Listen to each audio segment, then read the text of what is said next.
Hello parents and students, ये video उनके लिए है जिनके बच्चे या जो बच्चे खुद क्लास 10th अपियर करने वाले हैं 2027 में। सीबीएसई बोर्ड ने कुछ अपनी गाइडलाइंस दी हैं जो आपको केयरफुली फॉलो करना चाहिए। वो है, सबसे पहले passing criteria has been changed. Initially ऐसा होता था कि हमको इस ईयर तक ऐसा हुआ है कि आपको ओवरऑल 33% मार्क्स चाहिए होते थे। अभी आपको ये 33% मार्क्स आपकी प्रैक्टिकल में भी चाहिए, एज इन वो 20 मार्क्स में, और जो आप 80 का पेपर देते हो उसमें भी आपको 26 मार्क्स लाने पड़ेंगे। तो मेहनत बढ़ा दो। अगर आपको ऐसा लगता है कि डिफिकल्ट सब्जेक्ट्स जैसे कि मैथ साइंस हो जाते हैं, वहां पे बच्चे स्ट्रगल करने लगते हैं, थोड़ी मेहनत अभी से बढ़ा दो, अभी आपके पास टाइम है। यहीं पे एक बात और मैं कह देती हूँ कि अपना वेकेशन टाइम अच्छे से यूटिलाइज करो। Please do not waste it. एक प्रॉपर शेड्यूल बना लो, उस शेड्यूल को फॉलो करो। ट्राई करो कि आपके जो 5 सब्जेक्ट्स हैं, जो आपके कोर सब्जेक्ट्स हैं, उसमें आप मोर देन 60% अपना काम ये वेकेशन में खत्म कर लो। ऑलरेडी हमारा 1/4 काम हो चुका है, स्कूल्स में हो गया है, तो थोड़ा काम आपको और करना है। अपनी रिवीजन चालू रखो।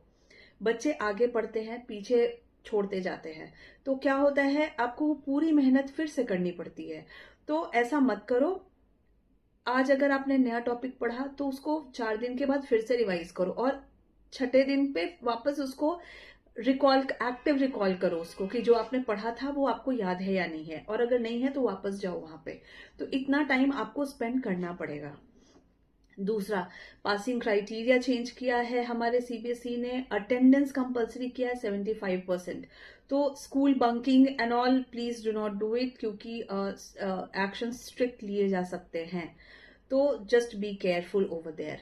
देन ओएसएम चेकिंग, बच्चे एंड स्टूडेंट्स बहुत ज्यादा परेशान है इस चीज को लेके कि सीबीएसई क्या करने वाला है, क्योंकि इस बार 12th स्टैंडर्ड की जो चेकिंग हुई है वो सेटिस्फैक्ट्री नहीं थी।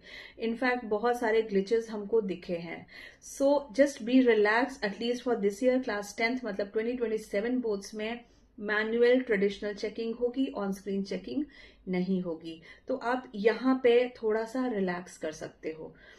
अपनी प्रिपरेशन पे फोकस करो, क्योंकि सीबीएसई ने कहा है कि इस बार कॉम्पिटेंसी बेस्ड क्वेश्चंस की परसेंटेज इंक्रीज की जाएगी। जैसे कि 2026 में 50% कॉम्पिटेंसी बेस्ड क्वेश्चन आए थे, इस बार 80% तक आने के चांसेस हैं।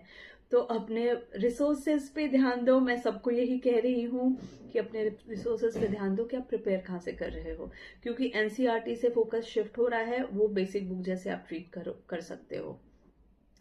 Other than that, focus, consistency आपकी मेन इंपॉर्टेंट चीज है। जिस भी बच्चे ने पूरी मेहनत पूरे साल की होती है, वो कैसा भी क्वेश्चन आए वो कर पाते हैं। बट एंड मोमेंट पे अगर आप सोचोगे कि आप एंड मोमेंट पे पढ़ाई करके और बहुत अच्छे मार्क्स लेके आओ, that is a little bit difficult and problematic. So अपनी तैयारी अभी से अच्छी तरह से करो। All the best.